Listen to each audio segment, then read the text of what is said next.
सब कुछ अगर ऊपर वाले की मर्जी से होता है, सब कुछ अगर प्री प्लान्ड है, तो फिर हमें कुछ करने की जरूरत ही क्यों है। मतलब हमारे कर्म जो हम पहले करते थे या फिर अब करने वाले हैं, या फिर हमारे घर के आगे हमें कौन सा कुत्ता दिखाई पड़ेगा, ऊपर आसमान में कौन सी चिड़िया दिखाई पड़ेगी, चलती बाइक में किस वक्त कौन सा वाला कीड़ा हमारी आंख पर चोट मारने वाला है, सब कुछ अगर प्री प्लान्ड है, पहले से ही एक एक चीज अगर लिखी हुई है, तो फिर हमें कुछ करने की जरूरत ही क्यों है। इस विषय पर मैं आज चर्चा करने वाला हूँ। वैसे सब कुछ पहले से ही लिखित होता है और हम मनुष्यों के कंट्रोल में कुछ भी नहीं होता है। हमारे कर्म भी पहले से ही लिखित होते हैं। लेकिन ये सब जान लेने के बाद कि सब कुछ अगर पहले से ही फिक्स होता है, तो फिर हमें कुछ करने की जरूरत ही क्यों है। अगर इस तरह का विचार आपके दिलो दिमाग में आ रहा है, तो आज से आप कुछ भी करना छोड़ दीजिए। मैं देखना चाहता हूं कब तक आप कुछ नहीं कर पाते हैं, कब तक आप ऐसे रह पाते हैं।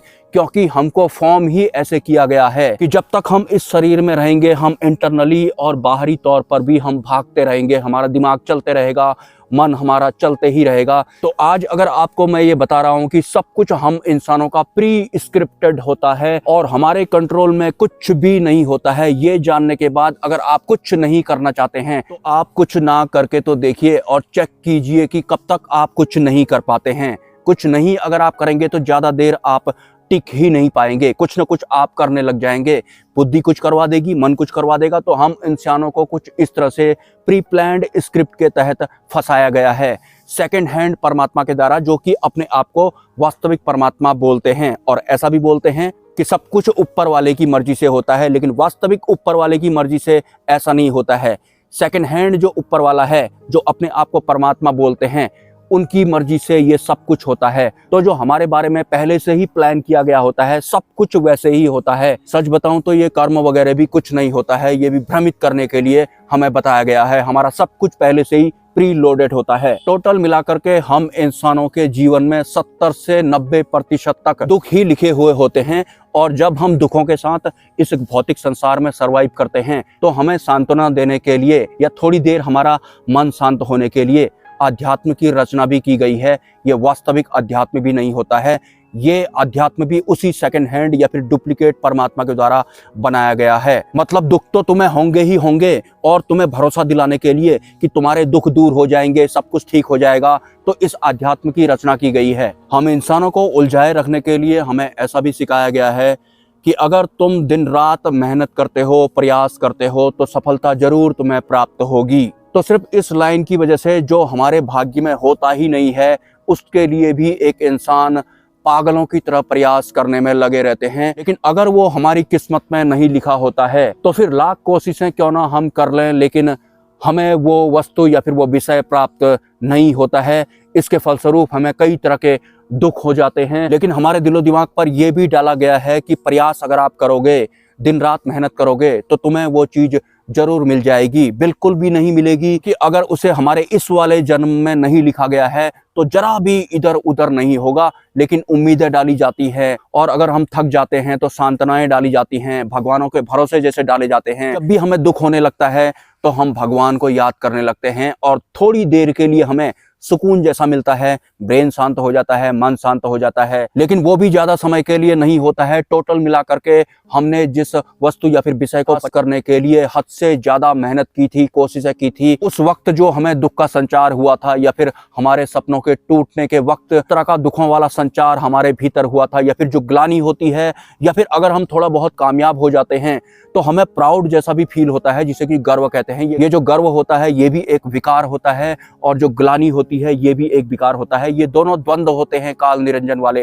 लेकिन टोटल मिलाकर के हमको चलाने के लिए कई तरह की सांत्वना या फिर अध्यात्म हमारे भीतर डाले जाते हैं, लेकिन हम कहीं पहुंचते ही नहीं है, क्योंकि हमारे कंट्रोल में कुछ होता ही नहीं है। ऊपर से सब कुछ पहले से ही लिखित होता है कि हम सफल होंगे या नहीं होंगे, या फिर किस हिसाब से हमारी जिंदगी में दुख व्यवस्थित किए जाएंगे। ये जो हमको टारगेट जैसे मिलते हैं इस भौतिक जगत में आने के बाद, कि ये करना है, वो करना है, ये सब वही हमें दुखों में लपेटने की एक प्री प्लान्ड व्यवस्था होती है, जो कि विचारों के थ्रू हमारे अंदर डाली जाती है। हम प्रयास करते हैं, हम सफल नहीं होते हैं, हमें बुरा फील होता है, फिर सांत्वना दी जाती है कि मैं तो हूँ, कोई तो है ऊपर वाला, कि तू लगे रहे, कभी ना कभी तो तुझे कामयाबी मिलेगी ही मिलेगी।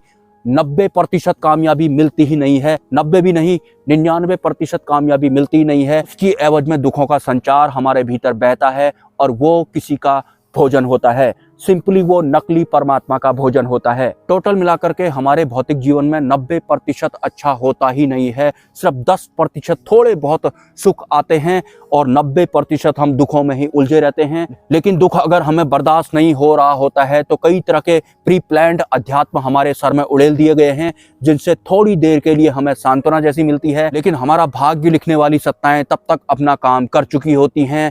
हमारे दुखों के रूप में उनका भोजन पक चुका होता है, वो ग्रहण कर चुके होते हैं। आपके आसपास में रैंडमली कोई कुत्ता या बिल्ली आपको दिखाई पड़ता होगा, या फिर चलते चलते आपको कोई चिड़िया दिखाई पड़ती होगी, या फिर किसी भी तरह का ऐसा दृश्य आपको दिखाई पड़ता होगा, या फिर पत्ता आपके सामने में हिलता होगा जबकि आपकी इधर को नजर गई थी। ये सब पहले से ही लिखित होता है, लेकिन हम इन सबको ऐसे ही इग्नोर कर देते हैं। ये माया होती है। जो माया होती है वो हिप्नोटाइज करने का काम करती है। वो किस तरह से हिप्नोटाइज करने का काम करती है, विषय पर भी मैं आगे को चर्चाएं जारी रखूंगा।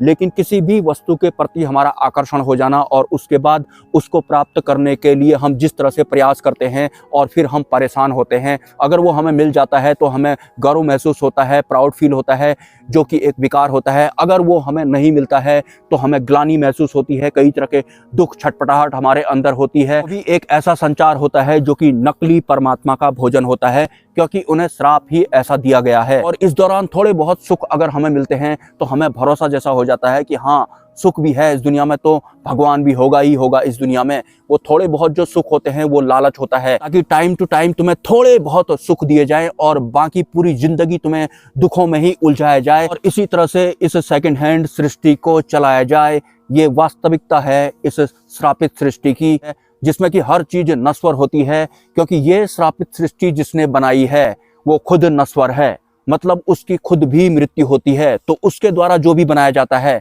उन सब की भी मृत्यु होती है। हमारे इस शरीर की भी मृत्यु होती है, इन पेड़ पौधों की भी मृत्यु होती है, जो जो इस पृथ्वी लोक में या फिर हमारे वाले ब्रह्मांड में होता है उस सब की मृत्यु होती है। लेकिन एक बात और है, हमारा जो पहला शरीर है वो वास्तविक सत्य या फिर वास्तविक परमात्मा द्वारा बनाया गया है। लेकिन जो 72 खरब वर्षों से हमारे दिलो दिमाग पर ये डाल रहा है कि मैं परमात्मा हूँ, उसकी जो सोल है या फिर उसकी जो आत्मा है वो वास्तविक परमात्मा द्वारा नहीं बनाई गई है। और वास्तविक परमात्मा जिसको नहीं बनाते हैं वो नश्वर होता है।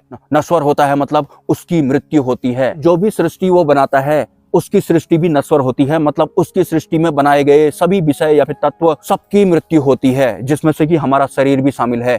लेकिन हमारा पहला शरीर परमात्मा द्वारा बनाया गया है, लेकिन काल पुरुष का पहला शरीर परमात्मा द्वारा नहीं बनाया गया है। तो परमात्मा ने हमारा पहला शरीर बनाया था तो हमारे पहले शरीर की मृत्यु नहीं होती है। लेकिन उसके बाद जो हमारे बहुत सारे शरीर बनाए गए हैं वो नकली परमात्मा द्वारा बनाए गए हैं, जो कि ब्रेन और मन का प्रतिनिधित्व करते हैं। तो फिर इस वजह से उनकी खुद की भी मृत्यु होती है और हमारी भी मृत्यु होती है, या फिर इस सृष्टि की भी बार बार मृत्यु होते रहती है। ये श्राप दिया गया है, ये वास्तविकता है हमारे इस पृथ्वी लोक की या फिर मृत्यु लोक की। तो बहुत आसान है ये कहना कि अगर सब कुछ ही ऊपर वाला कर रहा है तो हमें कुछ करने की जरूरत ही क्यों है। आप कुछ ना करके तो देखिए, आप खुद ही कुछ नहीं करने वाले नहीं बन पाएंगे।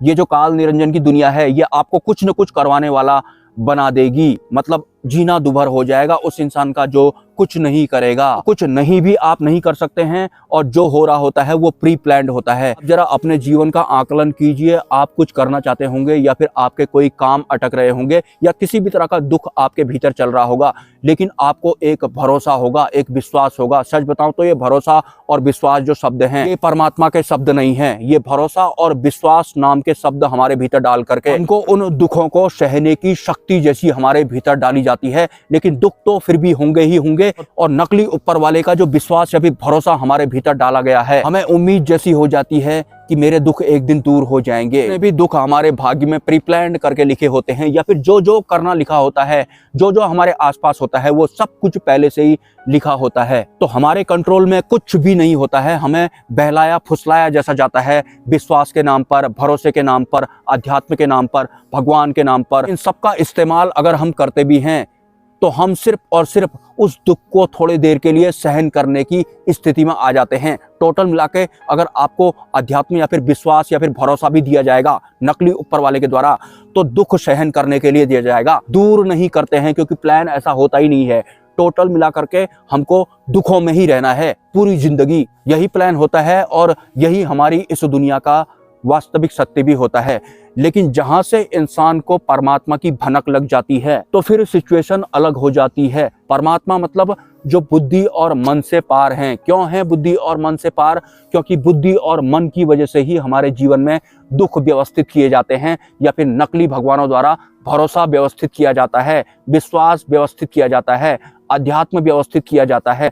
ये जो अध्यात्म है, जिस तरह के भी अध्यात्म के अंडर में आप अभी भी हैं इस वीडियो को देखने के दौरान, सच बताऊं तो ये परमात्मा वाला अध्यात्म नहीं है। ये अध्यात्म हमारे भीतर सिर्फ सांत्वना, विश्वास, भरोसा जैसा डालेगा, हमें हमारी उम्मीद जैसी जगाएगा, या फिर कुछ ऐसा डालेगा कि भरोसा रख आने वाले टाइम में सब सही हो जाएगा। लेकिन ये सब हमको बेवकूफ बनाने के लिए होते हैं कि तुम दुख सहन करोगे तो अगर ज्यादा ही हो गया है तो थोड़ी देर इन शब्दों को सुन लेने से तुम शांत जैसे हो जाओगे, तुम्हें भरोसा जैसा हो जाएगा, मन शांत जैसा हो जाएगा थोड़ी देर के लिए। तो इन भ्रमित करने वाले शब्दों की वजह से इंसान दुखों के साथ छटपटा भी रहा होता है और प्रयास भी कर रहा होता है, जिस वजह से वो और भी ज्यादा दुखी होता जाता है। लेकिन शब्द पहले ही डाल दिए गए हैं, ऊपर वाला भी तो है, विश्वास रखो, भरोसा रखो, कृपा भी कुछ होती है, शक्ति भी कुछ होती है, और भी बहुत तरह के शब्द होते हैं जो होते हैं टोटल हमको लपेटने के लिए होते हैं और इस प्रकृति को चलाने के लिए होते हैं, गतिमान रखने के लिए होते हैं। ये चर्चा मैं अभी आगे भी जारी रखना चाहूंगा। नमस्कार।